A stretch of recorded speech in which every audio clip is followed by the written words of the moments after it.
자, 우리는 세상을 살면서 또 교회를 다니면서 우리 대부분의 마음속에 있는 소망은 그런 것이죠. 하나님의 은혜로 내가 평안히, 그래도 궁핍하지 않게, 가능하면 부유하게 이 세상을 살고 싶다. 세상을 살아가는 사실 모든 사람들이 이런 소망을 가지고 세상을 살아갑니다. 하지만 우리가 살아가는 세상은 그렇게 평안하지도 않고 우리가 예상하지 못한 불행들이 인생 가운데 계속해서 닥칩니다. 지난주에도 슬픈 소식을 들었지만 인생 가운데 그런 일들이 계속 일어납니다. 그래서 불교에서는 세상을 고해 가운데 살아간다, 고난의 바다 속에 살아간다고 말하기도 합니다.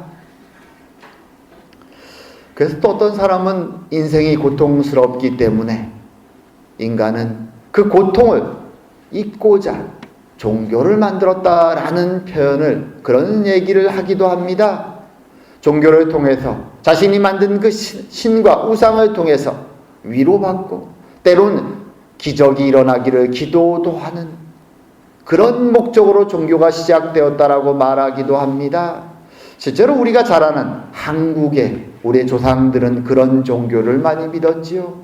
산에 가서 큰 나무 앞에서 또는 큰 바위 앞에서 치성을 드리며 가족에게 임한 불행 앞에서 또는 기대하는 어떤 어려움을 넘어서기 위해서 열심히 기도했던 모습들을 우린 역사 속에서 또 우리의 삶 속에서 너무나도 익숙하게 잘 알고 있습니다. 오늘날은 어떤 교인들은 여전히 이런 마음으로 치성 드리듯이 교회를 다니는 분들도 있습니다. 여러분들은 어떤 마음으로 하나님을 찾아오십니까? 우리가 교회를 다닐 때 분명하게 하나 기억해야 될 것은 무엇인가 하면 우리 기독교가, 하나님을 믿는 이 종교가 세상 종교와 다른 가장 큰 특징이기도 한 이 한 가지, 세상의 많은 종교는 인간이 신을 찾고 신을 부르짖고 자신의 어려움을 극복하기 위해 시작되었을지 모르지만 기독교는 하나님이 죄악으로 인해서 멸망의 길을 걸어가는 그의 백성들을 불쌍히 여기셔서 찾아오심으로 시작된 종교라는 것입니다. 하나님이 중심이 돼서 하나님이 시작하신 종교, 그래서 그것을 계시 종교라고도 말하죠. 오늘 본문에 등장하는 야곱도 그와 같은 인생을 살아갑니다. 그는 철저히 자기중심적인 삶을, 자신의 욕심을 따라 살아가는 삶을 살았죠. 하지만 베델에서 하나님을 만나고 그의 인생은 조금씩 자기중심에서 이제는 하나님의 말씀에 귀를 기울이고 하나님 중심의 삶으로 변해가는 모습을 드러냅니다. 오늘 우리가 방금 읽었던 그 본문의 사건도 야곱의 그런 변화를 분명하게 보여주는 내용을 담고 있습니다. 오늘은 이 본문의 사건을 중심으로 하나님이 과연 야곱을 어떻게 변화시키시는가, 그리고 그 메시지가 우리에게 어떻게 전해지는가 한번 살펴보는 시간을 갖기 원합니다. 자, 이제 야곱의 14년간의 노역의 시간이 끝났습니다. 아내 한 명당 7년씩 노예처럼 14년간을 계약 기간을 가지고 열심히 일했습니다. 그가 받은 임금은 오직 2아내였죠. 근데 이제 그 힘든 노예처럼 일했던 노역의 14년이 끝난 것입니다. 그리고 우리가 아는 것처럼 이제 라반에 가서 당당히 요구를 하죠. 이제 나의 처자, 아내들과 자식들을 데리고 나의 고향 땅으로 돌아가겠습니다 라고 말을 합니다. 이해가 되죠? 14년 동안 물론 원하는 아내를 취했지만 고생스럽게 사는 그가 고향으로 돌아가기 원한다라는 것은 너무나 당연하겠죠. 그런데 오늘 우리가 아는 것처럼 라반은 그를 보내주기를 원하지 않습니다. 야곱을 붙잡죠. 근데 오늘 이 본문을 잘 읽게 되면은 사실 우리가 읽은 본문은 30장인데 31장까지의 내용을 훑어보면 흥미로운 장면을 발견합니다. 오늘 떠나려고 하는 야곱이나 붙잡으려고 하는 라반이나 그 두 사람의 주장에는, 그 센터에는 동일한 원인이 존재합니다. 떠나려는 사람의 이유나 붙잡으려는 사람 라반의 이유나 그것이 무엇인지 아십니까? 동일한 이유가 가운데 있습니다. 뭘까요? 그것은 바로 여호와가 있다는 것이죠. 물론 두 사람의 신앙의 자세는 전혀 다릅니다. 하지만 동일하게 여호와의 은혜가 있음을 알기에 한쪽은 떠나려고 하고 한쪽은 붙잡으려고 합니다. 이게 무슨 말인가 하면 오늘 야곱이 사실 떠날 것을 결심하는 데 있어서 중요한 원인은 뭔가 하면 하나님이 그의 꿈에 나타나서 마치 14년 전 베델에서 나타나셨던 것처럼 환상을 보여주시고 그리고 돌아가라는 메시지를 주셨기 때문에 야곱은 결정을 합니다. 그래 가자. 하나님이 말씀하셨다. 라반은 왜 붙잡으려고 하는가? 우리가 읽은 본문에서 라반이 그렇게 얘기하죠. 여호와께서 너로 말미암아 내게 복 주신 줄을 내가 깨달았노니 내가 나를 사랑스럽게 여기거든 그대로 있으라. 말하자면 라반은 야곱이 하나님의 축복받는 사람이라는 것을 깨달은 것입니다. 14년 동안 야곱과 함께 있으면서 엄청난 축복이 자신에게 임한다는 사실을 자기중심적이고 욕심 많고 이기적인 라반도 명확히 깨달을 수 있었던 것이죠. 그래서 여호와의 축복이 함께하는 사람 야곱을, 어떤 면에서 복덩어리처럼 보이는 이 야곱을 떠나보낼 수가 없는 것이죠. 붙잡는 것입니다. 동일하게 하나님의 은혜가 있음을 알기에 한 사람은 떠나려고 하고 한 사람은 붙잡으려고 하지만 서로 여호와를 바라보는 마음의 중심이 전혀 다르죠. 아이러니하죠. 어떤 면에서 야곱처럼 신앙생활하는 사람도 있고요. 세상에는 라반처럼 신앙생활하는 사람도 있습니다.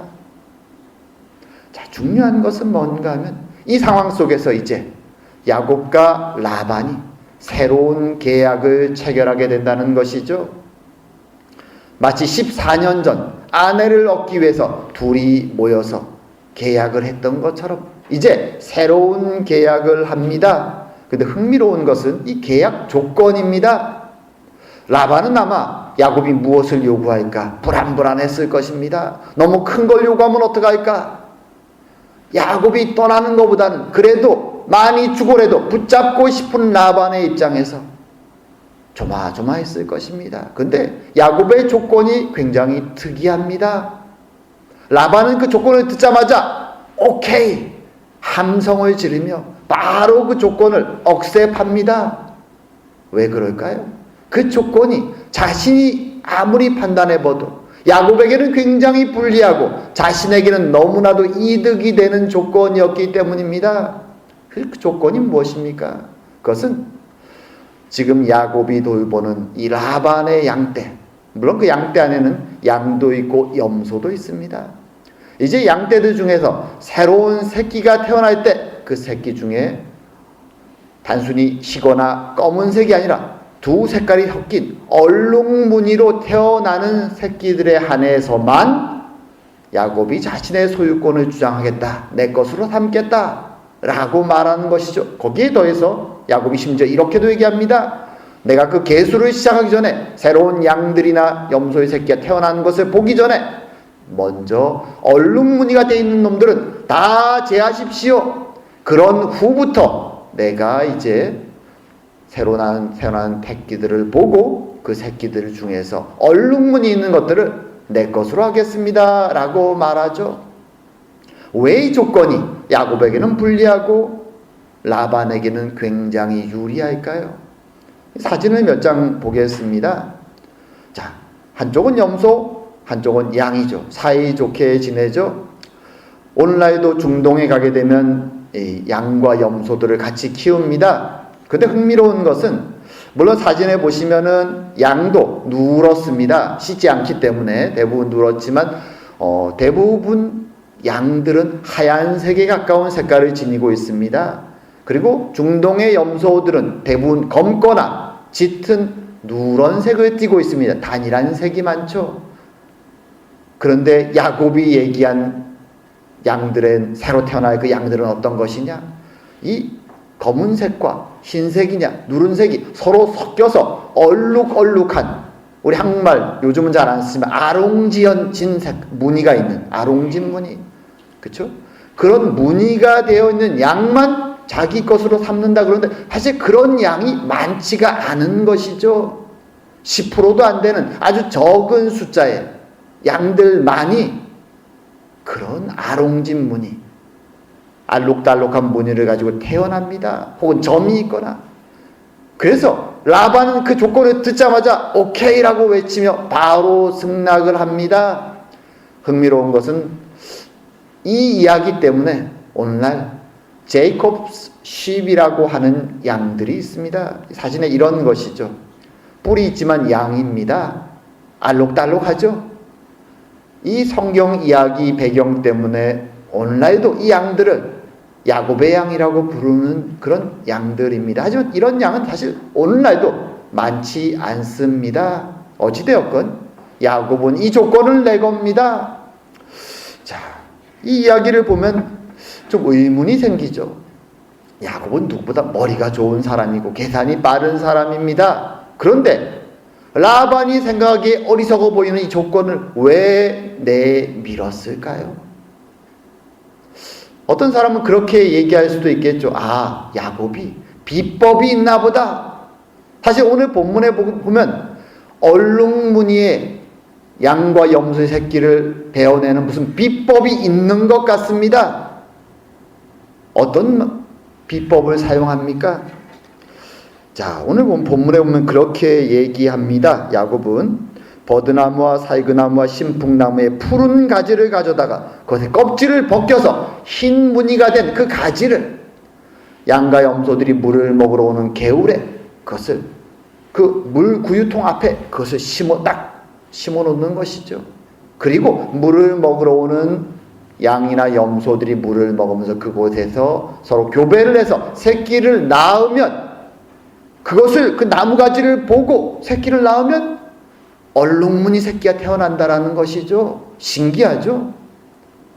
하지만 현대를 살아가는 우리가 모르죠. 고대인들은 모르겠지만 과학적인 눈으로 바라볼 때 이건 말도 안 되는 얘기죠. 말도 안 되는 얘기죠. 미신에 끼기도 어려운 이야기입니다. 정말로 야곱은 자신이 실행하는 이 방법이, 미신적인 이 방법이 진짜로 될 거라고 믿고 라반에게 이 불리한 조건을 제시한 것일까요? 사실은 그렇지 않습니다.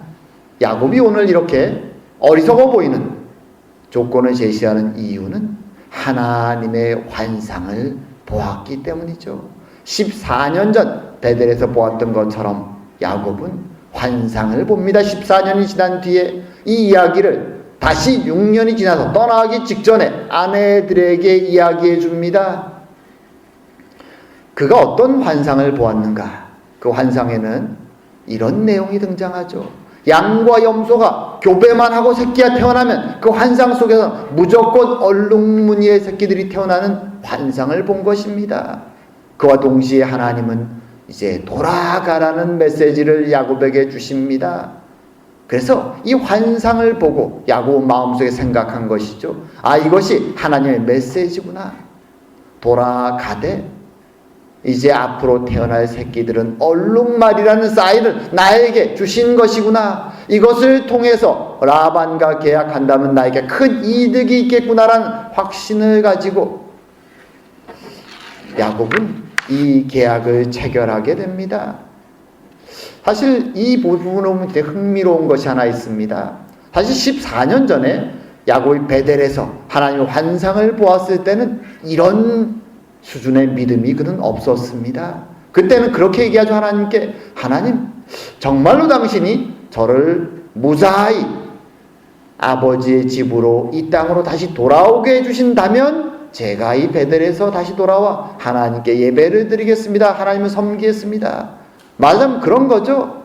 딜을 하는 거죠. 하나님과 거래를 하는 것이죠. 아직 믿음이 없습니다. 야곱은 정말로 그렇게 해주신다면 제가 한번 믿어보죠 라고 말하는 것입니다. 하지만 하란 땅에 와서 14년 동안 고생하면서 그는 하나님의 은혜를 굉장히 많이 경험합니다. 심지어 옆에서 그것을 지켜보는 라반도 야곱은 여호와가 함께하는 사람이구나 라는 것을 느낄 정도로 눈에 보이는 기적과 같은 축복이 쏟아지는 것을 야곱도 목격하는 것이죠. 이것이 자신의 능력이 아님을 모두가 확연히 느낄 정도로 야곱은 그 기적들을 경험하면서 자신에게 약속하셨던 그 베델의 하나님, 자신의 할아버지 아브라함의 하나님, 이삭의 아버지 이삭의 하나님, 여호와 그분이 어떤 분인지 그분에 대한 믿음이 계속적으로 자라가고 있었던 것입니다. 그래서 14년이 지나고 이제 하나님이 다시 한번 환상을 보여줬을 때 인간적으로 생각하면 말도 안 되는 이야기지만 그는 확신을 가지고 믿음을 가지고 뛰어드는 것이죠. 어떻게 모험이죠. 빨리 돌아가야 되는데 잘못하면 거의 수입이 없이 헛된 계약을 할 수도 있는 모험입니다. 상식적으로는 잘 말이 안 되는 계약입니다. 그럼에도 불구하고 하나님이 보여주신 환상과 그 말씀을 믿고 그는 계약을 체결하고 그리고 그 계약 조건을 경험하게 됩니다. 실제로 이 계약을 하고 나서 이제 6년 동안 열심히 또 일을 합니다. 그리고 그 일하는 과정 속에서 야곱은 확실히 깨닫습니다. 하나님이 어떤 분인지. 그가 이제 6년의 기간을 다 채우고, 물론 여기는 기간은 정해져 있지 않죠. 6년이 됐을 때 아내들을 불러 모아놓고 한 얘기가 있습니다. 하나님이 자신에게 주신 메시지와 그 환상, 6년 전에 보았던 환상. 자, 그 이야기가 이렇게 되죠.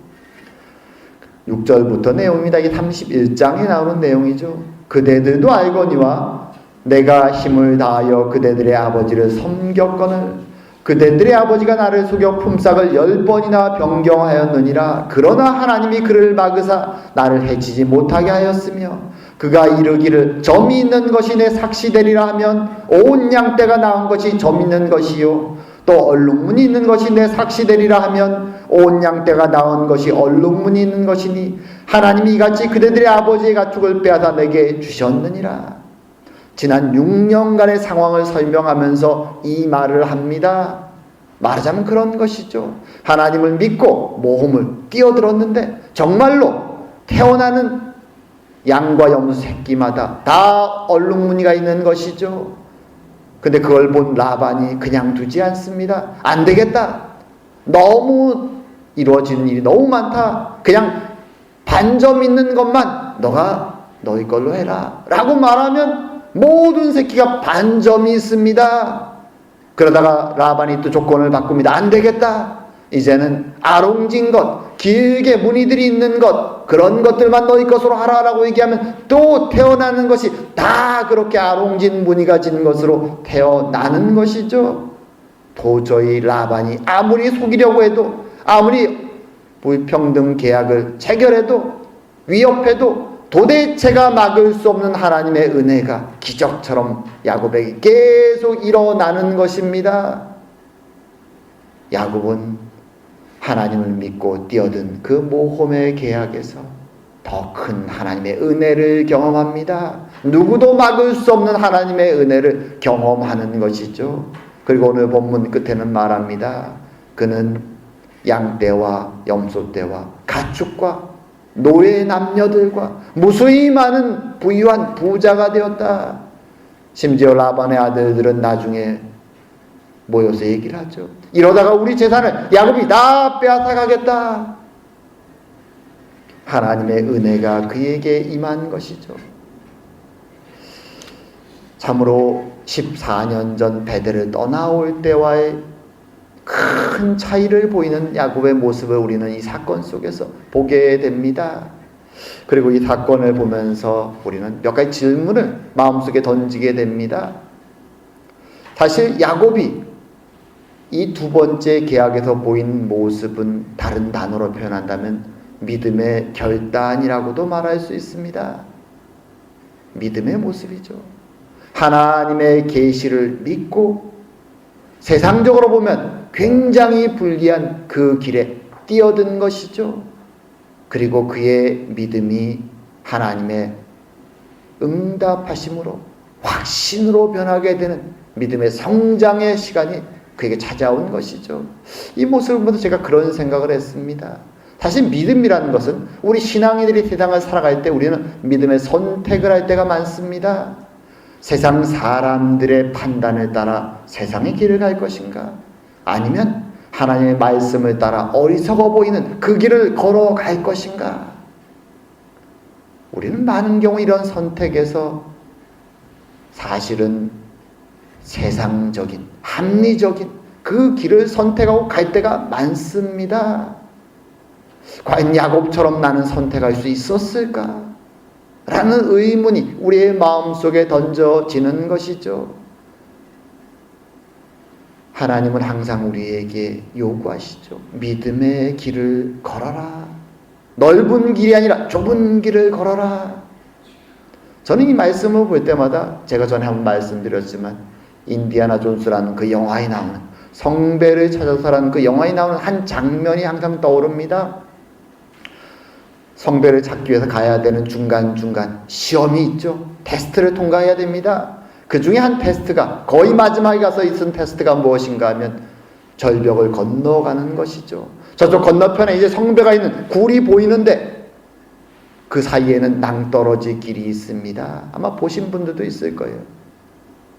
근데 낭떠러지를 건너갈 길이 없습니다. 고민하고 있을 때 뒤에 쓰러져 있는 그의 아버지가 그 시험을 풀 수 있는 문장을 하나 외칩니다. 믿음으로 걸어가라. 믿음으로 걸어가라. 도대체 말이 안 되는 절벽에서 믿음으로 어떻게 걸어갑니까? 그 영화 속에서 물론 영화의 장면이니까 가능하기도 하죠. 주인공은 눈을 감고 걸음을 내딛습니다. 믿음의 걸음을. 이 수수께끼를 풀 수 있는 그 답안대로 믿음의 걸음을 내딛죠. 낭떠러지 위를 말입니다. 근데 발을 탁 내딛는 순간 그는 낭떠러지로 떨어지지 않습니다. 알고 보니까 눈에 보이지 않는 투명한 다리가 그 낭떠러지에 있었던 것이죠. 어떤 면에서 이것은 영화에 나오는 한 장면이지만 믿음이 무엇인가를 우리에게 도전해주는 하나의 중요한 이야기이기도 합니다. 과연 세상의 넓은 길과 하나님의 좁은 길 앞에서 과연 우리는 어떤 길을 선택하고 걸어가는가? 주님 우리에게 묻고 계시죠. 과연 나를 따라 좁은 길을 걸어올 수 있는가? 우리는 항상 이 질문을 우리에게 던지는 것이 필요합니다. 그리고 또 한 가지 오늘 본문의 사건을 보면서 제가 질문하게 되는 것은 무엇인가? 하나님은 왜 야곱에게 이 물질적인 축복을 기적처럼 부어주는 이 사건을 이 본문의 순간에 경험하게 하셨을까? 신앙길에는 믿음을 쌓게 되는 여러 가지 사건이 있을 수 있습니다. 우리가 믿음을 얻고 하나님을 믿고 걸어가는 과정에 여러 가지 사건이 있을 수 있습니다. 근데 오늘 본문의 사건처럼 기적적으로 어떤 식으로 하든 하나님이 축복을, 물질의 축복을 부어주는 이 사건을 왜 야곱에게 경험하게 하셨을까? 제가 이런 질문을 하는 데는 이유가 있습니다. 왜냐하면 신앙의 길은 이런 물질의 축복이 항상 주어지는 것이 아니기 때문이죠. 어떤 기복주의적인 교회나 목사들은 이런 내용을 가지고 성도들에게 그렇게 얘기하죠. 꿈을 크게 가지십시오. 큰 기도점을 가지고 하나님께 기도하시고 나아가십시오. 하나님이 야곱처럼 응답해 주실 것입니다. 라고 가르치기도 합니다. 하지만 신앙의 길은 항상 그렇지가 않죠. 도리어 주님은 우리에게 십자가의 길, 고난의 길, 좁은 길을 따라오라고도 말씀해 주십니다. 그리고 우리가 알고 있는 것처럼 하나님이 우리에게 기대하신 이 세상에서 그 인생의 끝은 세상에서 물질적으로 축복받고 잘 사는 것이 결코 우리의 신앙의 목적이 아니라고 성경은 말해줍니다. 그렇게 오늘 이 사건을 보면서 우리는 잘 판단하는 것이 필요합니다. 하나님 왜 이런 기적과 같은 축복을, 물질의 축복을 특별히 야곱에게 경험하게 하셨는가? 사실 이 사건은 야곱 인생 전체를 보면 그 특징이 잘 드러납니다. 이것은 야곱의 신앙이 불신앙에서 욕망 속에 살아가던 이기적인 사람에서부터 이제는 하나님 중심의 사람으로 변해가는 그 인생의 신앙의 여정의 한 단계에 있는 사건이라는 것입니다. 한 단계라는 것이죠. 사실 이 단계를 넘어서 이제 하나님을 의지하고 가나안으로 돌아갈 때 그를 기다리는 것은 더 이상 축복과 기쁨의 소식들이 아니라 고난과 고통스러운 사건들이 그를 기다리고 있습니다. 그가 가나안에 갔을 때 첫 번째 경험하는 사건은 군대를 이끌고 자신을 만나러 나오는 형 에서의 소식이죠. 야곱은 너무 괴로워합니다. 너무 두려워합니다. 어찌할 바를 모르죠. 하나님의 도우심으로 이 사건이 그나마 간신히 넘어가죠. 그리고 그가 정착하려고 할 때 아버지에게까지 가지 않고 중간에, 형에게 가지 않고 중간에 세겜이라는 도성 옆에서 정착하려고 할 때 그가 만난 불행은 그의 딸 디나가 강간을 당하는 것입니다. 그리고 그의 아들들, 거친 아들들이 가서 그 세겜 사람들을 다 학살해 죽여버립니다. 그리고 그 주변 가나안 사람들이 분노해서 그들을 죽이려고 쫓아오는 아주 끔찍한 일이 벌어집니다.